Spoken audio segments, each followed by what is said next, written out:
नमस्कार साथियों, welcome to the SPN classes. दोस्तों, आज के वीडियो में देखेंगे स्टैटिक पार्ट का अगला महत्वपूर्ण चैप्टर जो कि संयुक्त राष्ट्र संघ से होगा, जो कि काफ़ी इंपॉर्टेंट है। यहाँ से एग्जाम में पूछा जाता है। इसका अगर आप लोग पीडीएफ चाहते हैं तो पीडीएफ के लिए टेलीग्राम चैनल का लिंक डिस्क्रिप्शन में दे दिया गया है। आप लोग वहाँ से टेलीग्राम से जुड़ सकते हैं।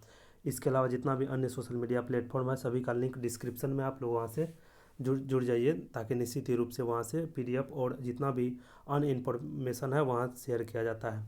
तो संयुक्त राष्ट्र संघ याद रखिएगा साथियों, काफ़ी इंपॉर्टेंट चैप्टर यहाँ से क्वेश्चन पूछा जाता है। आप लोग प्रीवियस ईयर क्वेश्चन उल्टा के देख लीजिए, 1 से 2 क्वेश्चन यहाँ से आता ही है जहाँ स्टैटिक पार्ट पूछा जाता है। आप लोग देख लीजिए, एनटीपीसी सीबीटी 1 में अक्सर यहाँ से क्वेश्चन आया है। तो देख लेते हैं संयुक्त राष्ट्र संघ से महत्वपूर्ण स्टैटिक पार्ट क्या समय, जो कि एग्जाम ओरिएंटेड काफ़ी इंपॉर्टेंट रहेगा आप लोग के लिए। तो देख लेते हैं संयुक्त राष्ट्र संघ, यूनाइटेड नेशन। इसकी स्थापना याद रखिएगा 24 अक्टूबर 1945 ईस्वी को हुआ था, जो कि यहाँ से ही क्वेश्चन आता है कई बार। जिस समय स्थापना हुआ था उस समय यूएस के राष्ट्रपति डी रूजवेल्ट थे। काफ़ी इंपॉर्टेंट है, पूछा जाएगा। इसमें याद रखिएगा वर्तमान देश की संख्या या सदस्यों की संख्या 193 देश है, जो कि 193 देश सूडान के रूप में बना है। याद रखिएगा, पूछा जाएगा। अगर बात करेंगे यूनाइटेड नेशन कहाँ है, तो अमेरिका के एक मैनहट्टन द्वीप है, वहाँ पर स्थित है यूनाइटेड नेशन। आगे देख लेते हैं यूएन की कार्यकारी भाषा। यूएन का जो कार्यकारी भाषा है 2 भाषा है, अंग्रेजी और फ्रेंच। काफ़ी इंपॉर्टेंट है, यहाँ से क्वेश्चन आता है एग्जाम में। इसके अलावा 4 अन्य भाषा को भी मान्यता प्राप्त भाषा है, जैसे चीनी, रसियन, अरबी और स्पेनिश। यूएन के कार्यकारी 2 भाषा है, अंग्रेजी और फ्रेंच। इसके अलावा 4 अन्य भाषा को मान्य है, जो कि चीनी, रसियन, अरबी और स्पेनिश है। इसके अलावा देख लेते हैं संयुक्त राष्ट्र संघ के अंग। याद रखिए, काफ़ी इंपॉर्टेंट है, यहाँ से क्वेश्चन आता है अंग से जोड़कर। संयुक्त राष्ट्र संघ के इसके मुख्य 6 अंग है। 6 अंग को इन डिटेल इसका एनालिसिस करेंगे, किस अंग में क्या कार्यभार या क्या कार्य दिया गया है। तो देख लेते हैं। याद रखिए कितना अंग है, 6 अंग है। इसमें पहला 6 अंग में पहला देख लेते हैं महासभा। याद रखिए, काफ़ी इंपॉर्टेंट है। महासभा को विश्व का लघु संसद भी कहा जाता है, इंपॉर्टेंट है, याद रखिएगा, विश्व का लघु संसद। सभी देश इसमें अपना प्रतिनिधित्व भेजता है। याद रखिएगा, जितना भी वर्तमान में 193 देश इसका मेंबर कंट्री है, वह सभी इसमें अपना प्रतिनिधित्व भेजता है। लेकिन प्रतिनिधित्व कितना है इसका कोई मायने नहीं, लेकिन वोटिंग के समय उस देश के लिए 1 वोट का काउंट किया जाएगा। इसके अलावा याद रखिएगा, इसके महासभा का काम है सत्र या बजट तैयार करना, उसका आरंभ करना। याद रखिएगा, इसके सत्र का आरंभ सितंबर माह में, प्रत्येक साल के सितंबर माह में चालू होता है। याद रखिएगा, उसका बैठक सितंबर माह में ही होता है। हाल फिलहाल में आप लोग देखेंगे जो सितंबर माह का न्यूज आया था, जिसमें अस्थाई अध्यक्ष के रूप में भारत को चुना गया था। इसके अलावा याद रखिएगा, अगर सत्र का शुभारंभ जो होता है तो उसमें पहला देश जो संबोधन करता है वह ब्राज़ील है। याद रखिए, काफ़ी इंपॉर्टेंट है। पहला देश कौन करता है? ब्राज़ील। जो लास्ट में, वर्तमान में लास्ट कौन करता है? याद रखिएगा, जो वर्तमान समय में जो महासभा का संबोधन है वो कौन करता है? जो कि वर्तमान में जिसके पास अध्यक्षता रहता है उस समय का वह वर्तमान अध्यक्षता करता है या संबोधन करता है।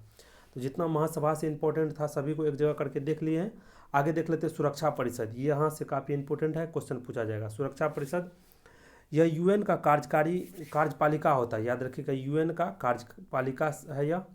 इसका कार्य है अंतर्राष्ट्रीय शांति और सुरक्षा बनाए रखना। याद रखिएगा, क्या है? अंतर्राष्ट्रीय शांति और सुरक्षा बनाए रखना। सुरक्षा परिषद को दुनिया का पुलिसमैन भी कहा जाता है। सुरक्षा परिषद को दुनिया का पुलिसमैन भी। इसमें याद रखिएगा 15 सदस्य है। सुरक्षा परिषद में वर्तमान में कितने सदस्य देश है? 15 सदस्य देश, जिसमें कि 5 अस्थायी है, 5 अस्थायी है। याद रखिएगा, 5 अस्थायी सदस्य देश, जो कि काफ़ी इंपॉर्टेंट है, क्वेश्चन पूछा जाता है। जो कौन कौन 5 अस्थायी सदस्य देश है उसको देख लीजिए। उसके बाद 10 अस्थायी सदस्य जो है उसका चयन प्रत्येक 3 साल पर 2 वर्ष के लिए होता है। तो पहले तो अस्थायी देख लेते हैं, जिसके पास वीटो शक्ति रहता है, जिसमें पहला यूएसए अमेरिका, दूसरा यूके, रसिया, फ्रांस और चीन। ये 5 देश है। कौन है? यूएसए और यूके, रसिया, फ्रांस और चीन। इसके अलावा 10 अस्थायी सदस्य है। दोनों मिलाकर कुल सदस्यों की संख्या सुरक्षा परिषद में 15 है। आगे देख लेते हैं अस्थायी सदस्य कौन कौन है। याद रखिएगा, सदस्यों का निर्वाचन 2/3 बहुमत के साथ 2 वर्षों के लिए होता है। याद रखिएगा, 3 वर्षों के लिए होता है, प्रत्येक 2 वर्ष में। भारत इसमें लगभग 8 बार अस्थायी सदस्य का मेंबर बन चुका है, जो कि अगले साल भी 2022 के लिए भी अस्थायी सदस्य भारत है अभी भी वर्तमान में। आगे देख लेते हैं वीटो पावर।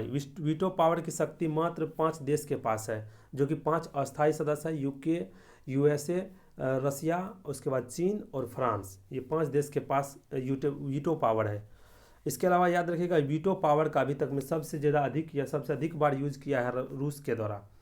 आगे देखते हैं तीसरा अंक के बारे में, आर्थिक और सामाजिक परिषद, जो कि इम्पोर्टेंट है। इसमें सदस्यों देशों की संख्या 54 है। इसका कार्यकाल 3 वर्ष के लिए होता है। इसका कार्य याद रखिएगा, इसका कार्य है विभिन्न आयोगों द्वारा कार्य करता है। याद रखिएगा आर्थिक एवं सामाजिक परिषद जो है विभिन्न आयोग के द्वारा कार्य करता है, जैसे कि यूनिसेफ हो गया, आर्थिक एवं रोजगार आयोग के द्वारा, जनसंख्या एवं यातायात आयोग के द्वारा। महत्वपूर्ण जितना भी महत्वपूर्ण आयोग है उसके अंतर्गत उसको कार्य बांट दिया गया है जो अपने अनुसार कार्य करे। जैसे यूनिसेफ यूनाइटेड नेशन का एक अंग है, जो कि एक सामाजिक और आर्थिक के रूप में कार्य करता है पूरे वर्ल्ड में। आगे देख लेते हैं प्रन्यास परिषद। याद रखिएगा इम्पोर्टेंट है। इसमें कुछ पिछड़े और अल्प विकसित देश, जैसे कि जितना भी अफ्रीकन कंट्री है जो कि अल्प विकसित और पिछड़े देश है, उसके कार्य या देश के संचालन के लिए प्रन्यास परिषद का गठन रहता है, जिसमें कि कार्यभार दिया है। याद रखिएगा कार्यभार देश को दिया गया। उसमें ऑस्ट्रेलिया, न्यूजीलैंड, अमेरिका और ब्रिटेन, इस चारों देशों को कार्यभार दिया गया है। जितने भी पिछड़े कंट्री है उस सभी का विकास में भूमिका निभाए या उसका देखभाल करे। याद रखिएगा ऑस्ट्रेलिया, न्यूजीलैंड, अमेरिका और ब्रिटेन। इसमें सदस्य देशों की संख्या कितना है? 14। याद रखिएगा 14। इसके बाद लास्ट इंपॉर्टेंट है, पांचवा इंपॉर्टेंट है सचिवालय। काफ़ी इंपॉर्टेंट है, याद रखिएगा। सचिवालय का प्रमुख होता है महासचिव। काफ़ी इंपॉर्टेंट है, याद रखिएगा। आप लोग प्रीवियस ईयर क्वेश्चन उल्टा के देख लीजिए, एनटीपीसी CBT 1 में जो पूछा गया है। यहाँ सचिवालय से एक क्वेश्चन आया ही है प्रत्येक शिफ्ट में, निश्चित रूप से। इसका प्रमुख होता है महासचिव। इसका कार्य याद रखिएगा UN के दिन प्रतिदिन कार्यों का निपटारा करना या देखभाल करना। UN का जो कार्य रहता है उसका दिन प्रतिदिन कितना भी लेखा जोखा है सभी सचिवालय के अंतर्गत ही किया जाता है। अभी तक में जितना भी महासचिव नियुक्त किया गया है, जो कि अक्सर एनटीपीसी CBT 1 में इसका रिपीटेशन हुआ है, याद रखिएगा उसी को सिलेक्ट किया है। इंपॉर्टेंट काफ़ी इंपॉर्टेंट है, देख लेते हैं। याद रखिएगा वर्तमान पहला जो महासचिव बना था उसका नाम है त्रिगवेली, जिसका संबंध नॉर्वे से है। इसका देश भी याद रखिएगा क्योंकि देश से जुड़कर क्वेश्चन आया है। जो प्रथम जो UN का महासचिव बना था पहला, वह त्रिगवेली बना था, जो कि नॉर्वे से है। दूसरा बना था डेग हेमरसोल्ड, जिसका संबंध स्वीडन से है। तीसरा याद रखिएगा यू थॉट, याद रखिएगा यू थॉट, जो कि एशिया से है। एशिया का पहला व्यक्ति है जो UN में अस्थायी मेंबर बना है, जो कि म्यांमार देश से है। याद रखिए काफ़ी इंपॉर्टेंट है, म्यांमार देश से। उसके बाद चौथा नंबर है बुतरस घाली, ये भी काफ़ी इंपॉर्टेंट है, जो कि अफ्रीका देश से है। क्वेश्चन ये इस तरह से पूछा गया था, जो पहला UN का जो महासचिव बना है अफ्रीकन कौन है? तो बुतरस करके घाली करके याद रखिएगा, जिसका संबंध मिस्र देश से है। वर्तमान में अभी एंटोनियो गुटेरेस है, याद रखिएगा, जो कि पुर्तगाल देश से है, जो कि 2017 से अभी तक इसका कार्य चल रहा है। एक और इम्पोर्टेंट फैक्ट में याद रखिएगा, जो विजय लक्ष्मी पंडित है, जो कि भारत की ओर से पहली महिला UN की महासचिव बनी थी। विजय लक्ष्मी पंडित पहली महिला, ओवरऑल अंतर्राष्ट्रीय लेवल पर अगर पहली महिला की बात करेंगे तो विजय लक्ष्मी पंडित, जिसका संबंध भारत देश से है, जो UN के महासचिव बनी थी। आगे देख लेते हैं इंपॉर्टेंट में। इसके अलावा लास्ट है अंतर्राष्ट्रीय न्यायालय। याद रखिएगा यहाँ से क्वेश्चन आता है अंतर्राष्ट्रीय न्यायालय, इसकी स्थापना से भी क्वेश्चन आएगा। 3 अप्रैल 1946 को हुई थी। इसका हेडक्वार्टर याद रखिएगा नीदरलैंड हेग में है। जितना भी संयुक्त राष्ट्र UN का जो 6 अंग है उसमें मात्र अंतर्राष्ट्रीय न्यायालय का मुख्यालय जो है नीदरलैंड हेग में है। उसके बाद जितने भी 5 है संयुक्त राष्ट्र संघ का अंग, उसका वाशिंगटन DC में हेडक्वार्टर है मुख्यालय। लेकिन अंतर्राष्ट्रीय न्यायालय का कहाँ है? नीदरलैंड के एक जगह हेग में। इसमें न्यायाधीशों की संख्या कितनी है? 15 होती है न्यायाधीशों की संख्या 15, जिसका कार्यकाल याद रखिएगा, कार्यकाल अक्सर पूछा जाएगा, 9 वर्ष होता है इसका कार्यकाल। इसकी सरकारी भाषा कौन कौन है? फ्रेंच और अंग्रेजी। UN के जो सरकारी भाषा है वही इसका भी है, अंतर्राष्ट्रीय न्यायालय का, फ्रेंच और अंग्रेजी। इसके अलावा कुछ नोट्स में है, याद रखिए। इसका पहला न्यायाधीश जो बना था बेनेगल रामाराव, पहला न्यायाधीश बना था जब इसकी स्थापना हुई थी 1946 में, तो पहला न्यायाधीश बना था बेनेगल रामाराव। और वर्तमान न्यायाधीश है दलबीर भंडारी, जो कि जिसका संबंध भारत से है। तो क्वेश्चन पूछा जाएगा दलबीर भंडारी, जो कि वर्तमान न्यायाधीश है संयुक्त राष्ट्र महासभा के या अंतर्राष्ट्रीय न्यायालय के, जो कि जिसका संबंध भारत से है। आगे कुछ अन्य परिषद भी देख लेते हैं।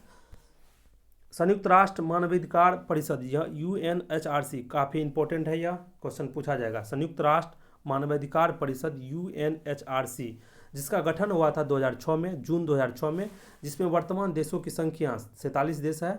इसका कार्यकाल 3 वर्ष के लिए होता है। हेडक्वार्टर जेनेवा में है। एक नोट्स और है, इंपॉर्टेंट है, जो कि करेंट से जोड़कर यहाँ से क्वेश्चन हो सकता है, पूछा जाएगा।